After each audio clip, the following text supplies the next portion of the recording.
Boa noite a todos. Boa noite. Queridas irmãs, queridos irmãos, nós nesse momento estamos cumprimentando a todos com muito carinho, com muita gratidão, porque esse é um momento muito especial. Nós estamos aqui nesse evento comemorando um momento de reflexão, porque o tema central, entrega-te a Deus, é algo assim muito belo, muito comovente e que nos leva a reflexões profundas realmente. Quando recebi esse convite e hoje chegando aqui, conversando com o Marco, conversando com aqueles que estão dirigindo o evento, me foi dito que eu deveria também contar alguma coisa em relação a esses momentos que eu tenho tido a honra de conviver com Divaldo. No ano de 59, eu o convidei pela primeira vez para ir a Juiz de Fora. Portanto, estamos comemorando este ano 60 anos de Divaldo Franco em Juiz de Fora. E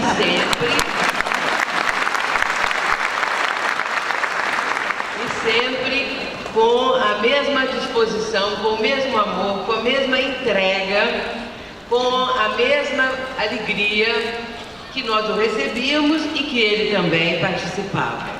É claro que nesse convívio de muitos anos, muitas coisas aconteceram, muitos ensinamentos preciosos, porque Divaldo tem uma faculdade muito interessante. Não estou falando propriamente da faculdade mediúnica, mas eu estou falando de uma personalidade que tem determinadas situações que a gente sente nele essa peculiaridade.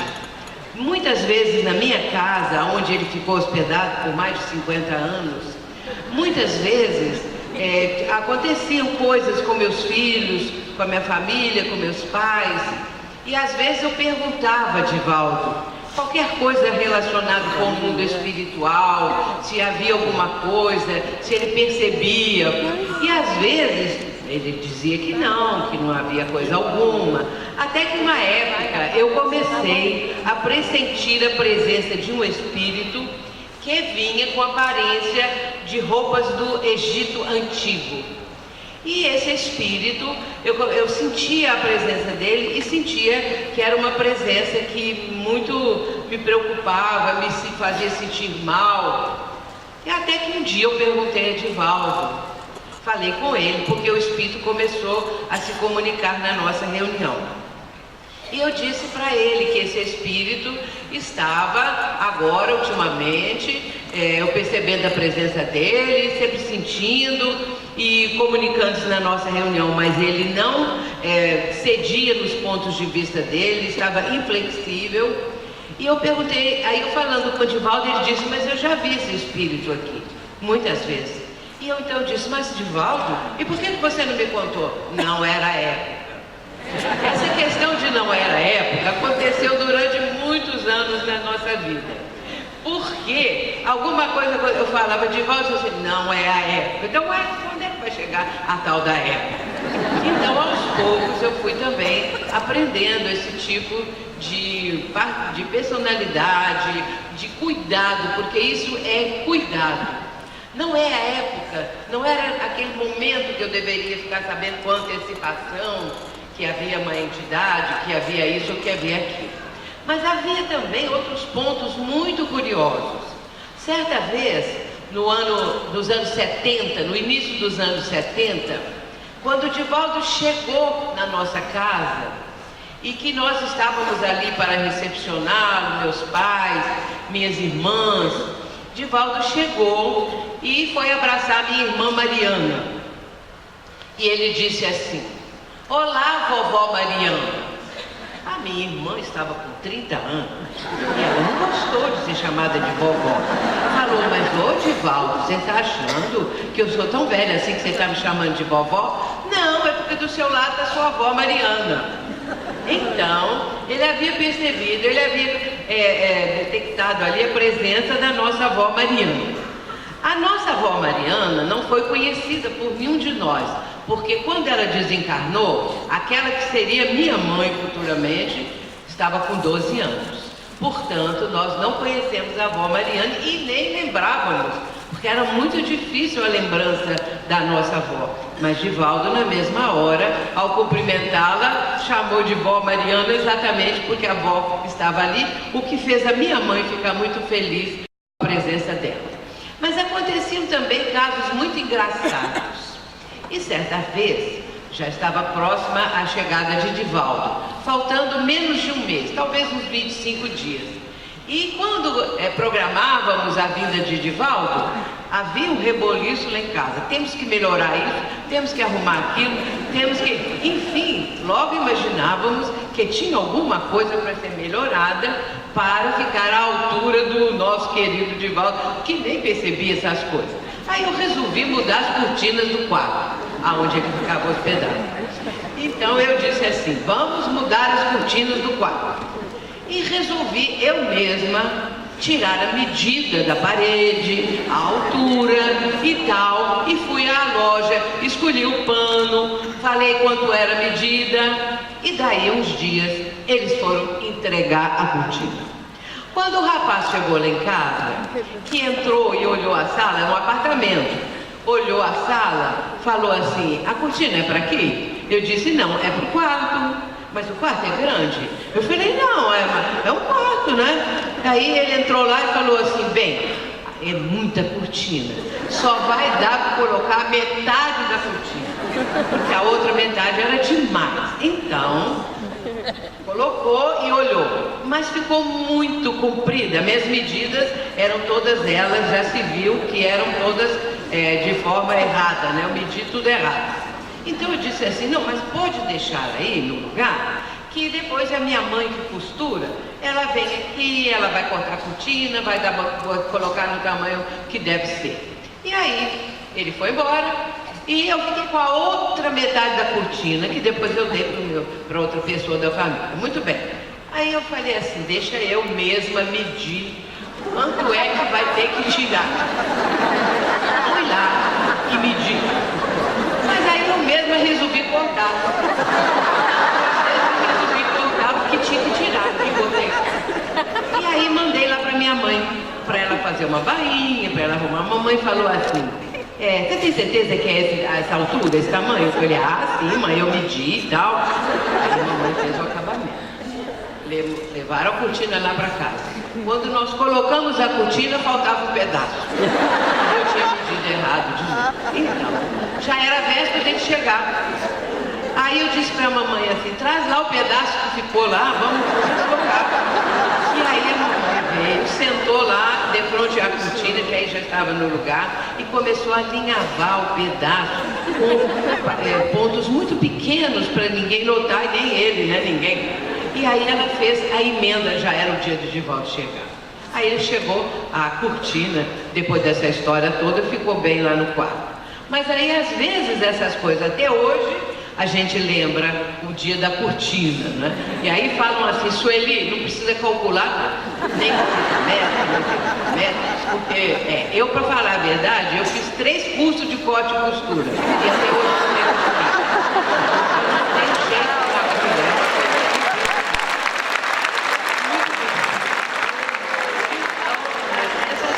Acontecendo assim, né? E teve um dia também que Divaldo falou comigo assim, Sueli, você podia cortar a minha unha? Porque ele tinha cortado da mão esquerda. Então, ele falou assim, agora eu não consigo cortar aqui. E me deu a tesourinha. Eu sentei no pé dele. E aí foi me dando uma emoção. Eu pensei assim, e se eu cortar a mão dele? Se eu cortar a mão dele? E eu não aguentei, fiquei tão emocionada que eu tive que chamar minha filha. Érica, vem cá, corta as... Eu digo, eu não tenho coragem. Eu não tive coragem de cortar. Então as coisas iam acontecendo. São muitos anos, muitos casos, que nós poderíamos ficar aqui relatando. Mas nós vamos agora começar o nosso tema propriamente dito. Porque com muita felicidade eu estou hoje, e aí a convite do nosso querido Marco, fazendo essa parceria com o Divaldo, que eu jamais tinha pensado nisso, né? E a minha responsabilidade é muito grande.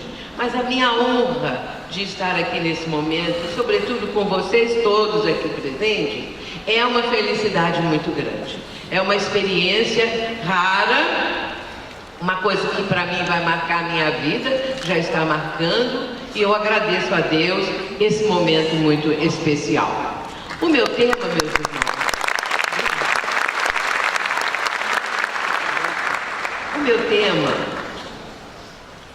que está relacionado com os subtítulos que foram apresentados aqui, os subtemas que foram apresentados aqui, a partir do tema central, entrega-te a Deus, foi a questão da consciência, que foi muito citada, muito mencionada, observando-se sempre como base fundamental a existência divina, a existência de Deus e tudo mais relacionado com o nosso Pai do céu.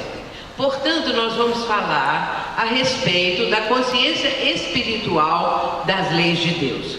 Eu trago sempre os textos, pelo seguinte, os textos que eu vou apresentar aqui agora.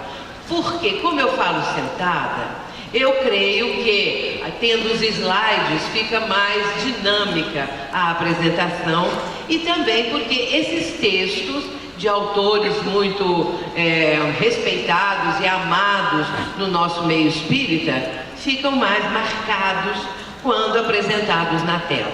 Nós vamos começar num momento em que Allan Kardec, é o primeiro slide, ele vai falar assim: o estudo do Espiritismo é imenso, diz respeito a todas as questões da metafísica e da ordem social, é todo um mundo que se abre diante de nós. E aí ele acrescenta, é a ciência do infinito. Essa parte da ciência do infinito é muito interessante, porque é na questão 466 que, em dado momento, os espíritos vão dizer, respondendo a Allan Kardec, vão dizer a respeito da ciência do infinito. É uma expressão maravilhosa que depois Kardec vai usar na introdução do Livro dos Espíritos, a introdução 13, a ciência do infinito. Só o Espiritismo mesmo, para falar uma coisa dessas, para nos colocar diante de uma condição de um dia começarmos a conhecer os meandros, as profundezas dessa ciência do infinito. Essa coisa maravilhosa que a doutrina espírita nos apresenta. Mas nós vamos continuar, porque estamos dando uma sequência a respeito da questão de Deus. A ideia de Deus, na sequência, é um dos princípios fundamentais do Espiritismo. E nós agora vamos fazer um retorno ao tempo. E aí nós vamos lembrar o ano de 1856. Imaginemos o professor Hipólito Leon Denis Rivaio, já com todos aqueles ditados mediúnicos, já com uma matéria muito fácil, um material muito fácil, para que ele pudesse compor a obra fundamental da doutrina. E ele vai começar. E eu fico a imaginar que o professor Rivaio deve ter pensado qual deve ser o primeiro tema. Qual o tema inicial de abertura de um livro dos Espíritos? E ele vai compor uma sinfonia majestosa, porque ele vai começar exatamente com o tema Deus. A ideia de Deus é um princípio fundamental, como diz Leon Denis em O Grande Enigma. E nós sabemos com que beleza, profundidade, categoria o professor Rivaio propõe que é Deus. A pergunta é simplesmente fantástica, porque ele já tirou a ideia que Deus é alguém, que Deus é uma entidade, que Deus é um espírito, que é Deus. E os espíritos respondem de forma maravilhosa: inteligência suprema, a causa primeira de todas as coisas. E aí nós vemos o mestre Rivaio aprofundando isso cada vez mais, agora já com o pseudônimo de Allan Kardec, aprofundando cada vez mais o tema, e assim por diante, para chegar na última questão, a 1019. E aí nós vamos ver essa viagem maravilhosa de O Livro dos Espíritos, na primeira questão, que é Deus, para depois o professor Allan Kardec perguntar: algum dia o reinado do bem vai se instalar na Terra? E aí os Espíritos respondem. E nessa resposta nós vemos tudo que hoje representa essa transição planetária. A resposta do Espírito São Luís. Então, meus irmãos, nós já entendemos um pouco mais a partir de tudo aquilo que o Espiritismo, que o Livro dos Espíritos nos apresenta, porque ali nós estamos começando a ciência do infinito. Deve ser um momento em que nós estamos tomando conhecimento dessa ciência e começamos a, de uma certa forma, estudá-la, compreendê-la, o que vai levar, lógico, o infinito dos tempos. Mas na sequência, vejamos o que o professor Carlos Torres Pastorino vai nos esclarecer num livro psicografado pelo nosso Divaldo, Impermanência e Imortalidade, que é um livro belíssimo. É preciso estudar e conhecer essa obra. Mas o Carlos Torres Pastorino vai dizer o seguinte: herdeiro de Deus e de todo o seu amor, o Espírito traz íncito os valores divinos, que ele cumpre fazer germinar e desenvolver a potencialidade adormecida, assim candidatando-se à grandeza estelar.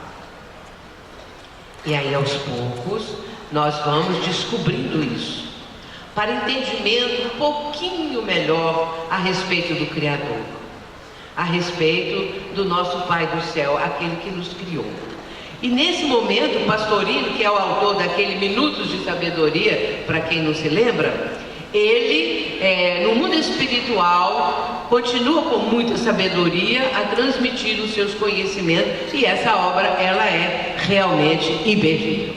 Nós trazemos, como ele diz aqui, todos os valores, todos os atributos, todas as condições como espíritos imortais que somos. Na sequência, já que nós estamos falando a respeito desses atributos, a respeito das potencialidades que trazemos, nós precisamos agora, através do Livro dos Espíritos, conhecer um pouco mais a respeito de um ponto importantíssimo, como todos os outros, mas esse porque está muito ligado à vivência, que são as leis morais.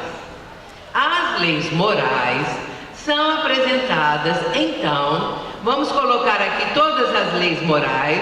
Nós não vamos falar uma por uma porque não teríamos tempo, é só para citar. Lembrando que é na terceira parte que as leis morais se apresentam, são apresentadas, aliás.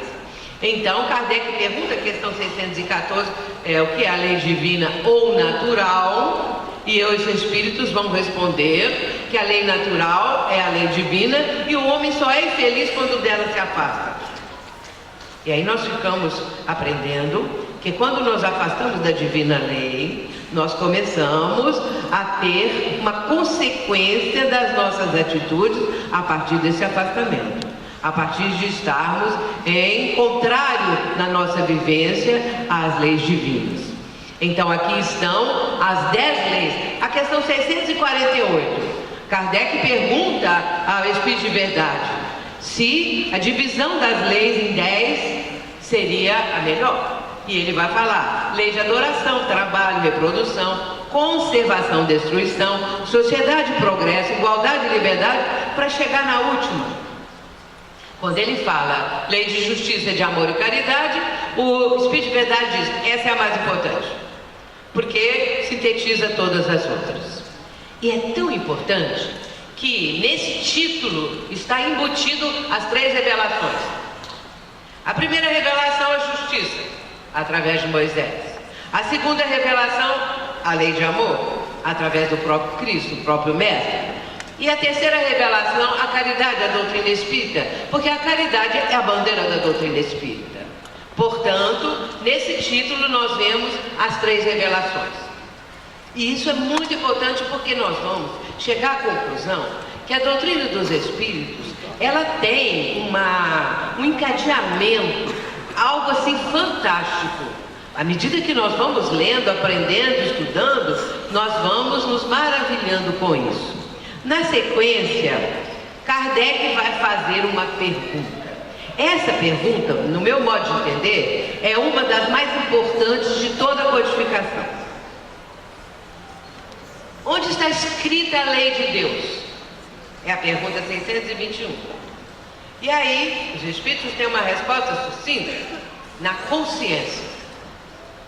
Bem, a consciência, para os dias de hoje, para os físicos da consciência, para esses que estudam a consciência, é o maior mistério. O Dr. Antônio Damasio, que é um neurologista português, mas que é radicado nos Estados Unidos há muitos anos, escreveu uma obra muito interessante, O Mistério da Consciência. E é nessa obra que, segundo ele faz um estudo da natureza física da consciência. Porque ele não tem a noção de espiritualidade, da presença divina, ele vai apenas tratar da questão da natureza física da consciência. Só que, quando ele chega no fim do livro, o que ele desvendou? Nada. Na parte espiritual, ficou faltando tudo. Porque a parte do conhecimento espiritual que a doutrina nos apresenta é que nós vamos ter uma noção da importância da consciência. Por isso, meus irmãos, nós estamos cada vez mais nos maravilhando com a doutrina. Eu vou falar isso toda hora porque eu falo mesmo. Nós nos extasiamos com tudo isso que ela nos apresenta. Aí vem Emmanuel. E Emmanuel, no livro Fonte Viva, ele vai falar algo extraordinário, como todas as outras coisas, mas essa é demais. O Espírito traz consigo o gênio da divindade. E acrescenta, na frase seguinte: Deus está em nós, quanto nós estamos em Deus. E aí é algo assim maravilhoso. Nós trazemos o gênio da divindade, genética. Bom, espiritual. Mas aí como é que é isso? Deus está em nós, quanto nós estamos em Deus. Vamos seguindo. Mas para que a luz divina se destaque da treva humana, é necessário que os processos educativos da vida nos trabalhem no empedrado caminho dos milênios. É o capítulo 30, que tem o título de Educa, que é uma página simplesmente fantástica. Por isso, nós começamos a pensar que nós trazemos a genética divina em nós, o gênio da divindade. Mas Leon Denis vai aprofundar isso um pouco mais. Vamos para diante. Ele vai dizer assim: tudo que está em nós está no universo. E tudo que está no universo encontra-se em nós. E acrescenta: pelo corpo fluídico e pelo corpo material, o homem acha-se ligado à imensa teia da vida universal. Pela alma, a todos os mundos, visíveis e invisíveis. Isso é o problema do ser, do destino, da dor, que é um dos livros mais lindos que eu já li em toda esta vida. Nós vamos manter ainda um pouquinho o texto que estamos falando. Tudo que está em nós está no universo. E não é a mesma coisa que Emmanuel diz. Deus está em nós, tanto quanto nós estamos em Deus. Agora ele acrescenta, Leon Denis, por causa do conhecimento do perispírito. Pelo corpo fluídico, perispírito, e pelo corpo material, o homem acha-se ligado à imensa teia da vida universal. Essa vida material propriamente dita. E pela alma, a todos os mundos visíveis e invisíveis. E aí nós vamos vendo, meus irmãos, como vai não crescendo o tema. O pensamento, porque isso aqui é só uma pequena síntese, né? Mas se nós fôssemos mergulhar mesmo em todos esses autores da doutrina e comparando com outros mais fora da doutrina, porque como diz o Espírito de Verdade, e está lá no Livro dos Médiuns, o Espírito de Verdade diz assim: estudai, comparai e aprofundai. Incessantemente vos dizemos que o conhecimento da verdade só a esse preço se alcança. Então estudar, comparar e aprofundar é 3 vezes no imperativo.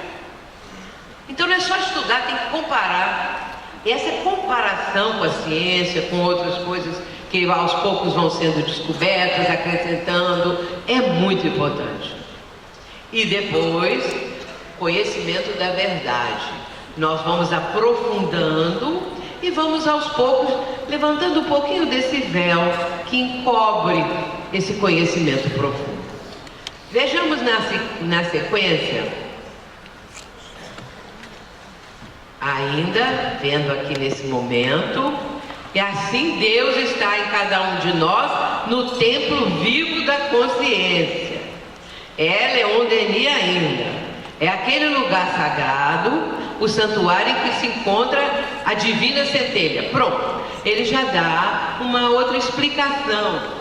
Emmanuel fala o gênio da divindade e ele vai falar divina centelha.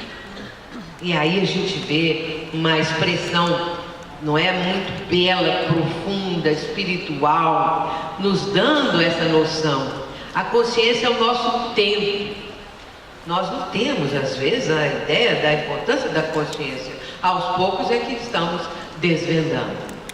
Nós vamos aprofundando, vamos compreendendo um pouquinho mais.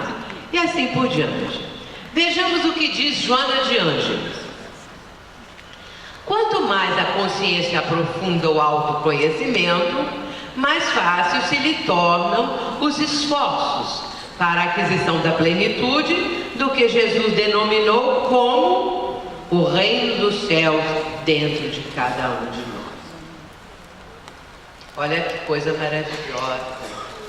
E aí nós vamos lembrar que um dia, há 2000 anos, vamos dizer assim, os fariseus chegaram perto de Jesus para fazer uma pergunta. E perguntaram: aonde fica o reino de Deus, o reino dos céus? Porque Jesus falou muito no reino de Deus, no reino dos céus. Só em Mateus capítulo 13, ele vai falar 7 parábolas, todas elas falando acerca do reino de Deus. E aí, é claro que os fariseus ficaram querendo saber, afinal, onde fica o tal do reino? E perguntaram a Jesus. Jesus teve uma resposta enigmática para eles lá, porque Jesus falou assim: o reino de Deus não está aqui nem ali, porque o reino de Deus está dentro de vós. Eu penso que os fariseus não gostaram, deve ter saído dali aborrecido. Porque afinal, onde que está o reino? O reino está dentro de nós, dentro de mim. Então nós vamos começar a ter essa visão nesse momento. Então Mateus 17, 20 e 21, quando Jesus dá essa resposta: o reino de Deus está dentro de vós. Agora aqui é Joana, do que Jesus denominou como o reino dos céus dentro de cada um.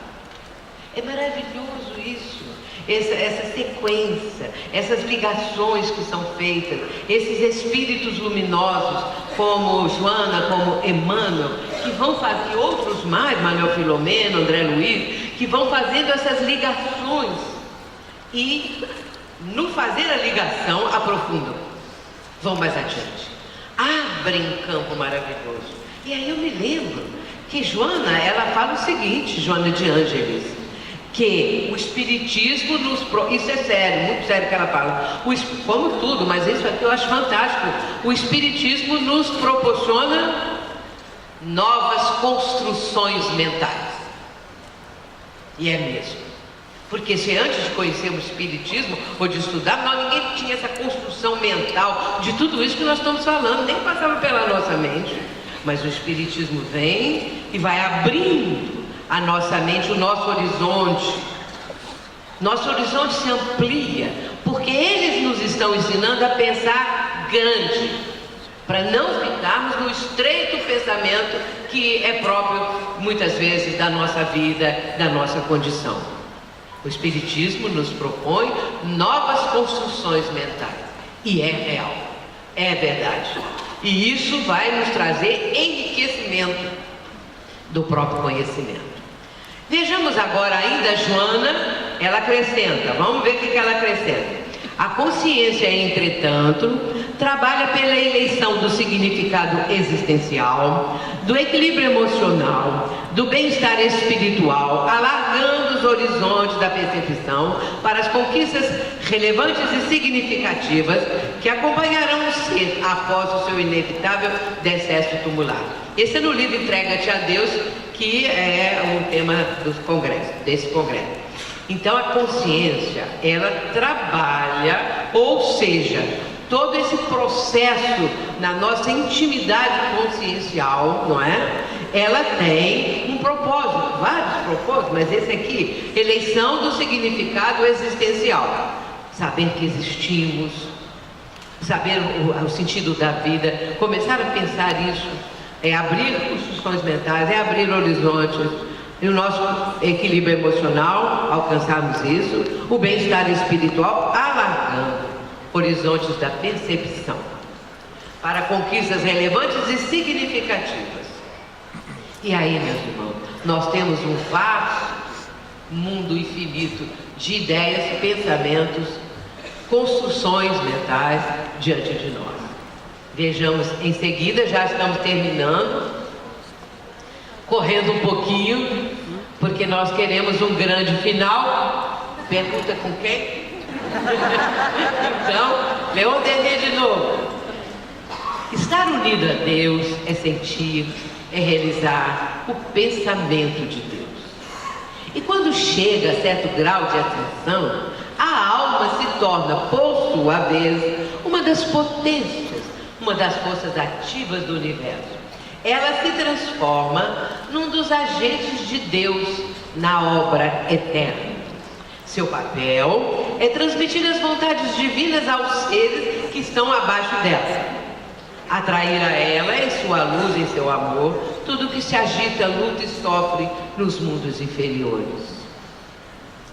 Isso nos espera, meus irmãos. Nós vamos chegar lá. Um dia nós vamos ser agentes, quem sabe? Temos o infinito diante de nós. Temos a imortalidade, nós somos imortais. E essa ideia e essa certeza é algo que muda tudo. Portanto, estar unido a Deus, entregarmos-nos a Deus. Há algum tempo, 2 anos ou 3 atrás, um dia de repente eu pensei assim: eu sinto falta de Deus na minha vida. Porque sempre a gente fala muito de Jesus, faz prece, e Deus. Deus a gente fala assim, vai com Deus, graças a Deus, essas coisas assim. Mas falta de Deus na minha vida. Eu pensei aquilo o dia inteiro. Fiquei pensando. Aí dormi de manhã. Quando eu acordei, me veio assim na ideia: Deus está aqui. Eu falei em voz alta. Quando eu falei, eu chorei tanto que vocês não fazem ideia. Eu tive um pranto assim, de alegria, não sei bem explicar o que foi. E a partir daí, toda manhã eu digo: Deus está aqui. Façam isso, que é uma coisa maravilhosa. Começamos a sentir a presença divina, começamos a querer de uma forma ou de outra, sentir e realizar o pensamento de Deus. Ainda muito simplesmente, ainda de uma forma que ainda não conseguimos ser de um jeito melhor, mais profundo, mais espiritualizado. E finalmente, o universo infinito vem a ser a nossa eterna pátria. A vasta perspectiva dos tempos se desdobra aos nossos olhos, como campo de nossos trabalhos, de nossos estudos e progressos. E quando essa certeza penetrou em nosso espírito, nenhum desfalecimento, nem temor nos pode mais acabrunhar, nem nesta vida, nem nas inúmeras vidas que nos compete o destino a percorrer, que nos compele o destino a percorrer. Isso é Leon Denis no livro dele, O Invisível. Vejamos que é preciso ter essa noção que o universo infinito é a nossa pátria. Aí me lembro de uma coisa que não posso deixar de falar. É muito interessante, porque Humberto Rosen, que é um autor espiritualista, não é espírita. Ele fala assim: até hoje ninguém morreu. Pronto, até hoje ninguém morreu. Nem o homem das cavernas. Quem morreu? O corpo, a veste. Mas ninguém morreu. E quando nós começamos a pensar isso, nós precisamos então entender: bom, já que não morreu, para onde nós vamos? Para a nossa pátria, a nossa eterna pátria. E aí só a doutrina espírita para nos desvendar esse mundo maravilhoso. E aí vamos encerrando agora com Leon Denis, quando ele diz que quando essa certeza penetrou em nosso espírito, nenhum desfalecimento. Não vamos ficar de repente enfraquecidos, duvidando, sem ânimo. Não, nós vamos ficar absolutamente certos e absolutamente animados para prosseguir na jornada evolutiva, sem temor, sem nos acabrunhar, sem ficarmos tímidos, sem ficarmos perdidos, nem nesta vida, nem nas inúmeras vidas que nos compele o destino a percorrer. Portanto, lembrando agora a palavra aqui do Espírito de verdade, nos conclamando: homens, irmãos a quem amamos, aqui estamos junto de vós. Amai-vos também uns aos outros, e dizei do fundo do coração, fazendo as vontades do Pai que está no céu: Senhor, Senhor, e podereis entrar no reino do céu. O Espírito de verdade, em o Evangelho segundo o Espiritismo, no prefácio, são as nossas palavras finais. Que nós possamos seguir isso que está aqui, que o Espírito de verdade nos está dizendo. Vamos nos amar uns aos outros. Vamos entender que o amor é realmente a maior necessidade do ser humano. Nós trazemos íncito em nós o amor, mas não sabemos ainda amar. O amor é o sentimento e o amar é a prática do sentimento. Nós estamos indo na prática, mas precisamos ter uma visão cada vez maior, como a doutrina espírita nos propõe. É esse amor que o Cristo nos ensinou. Muito obrigada, meus irmãos, muita paz e que Jesus nos abençoe.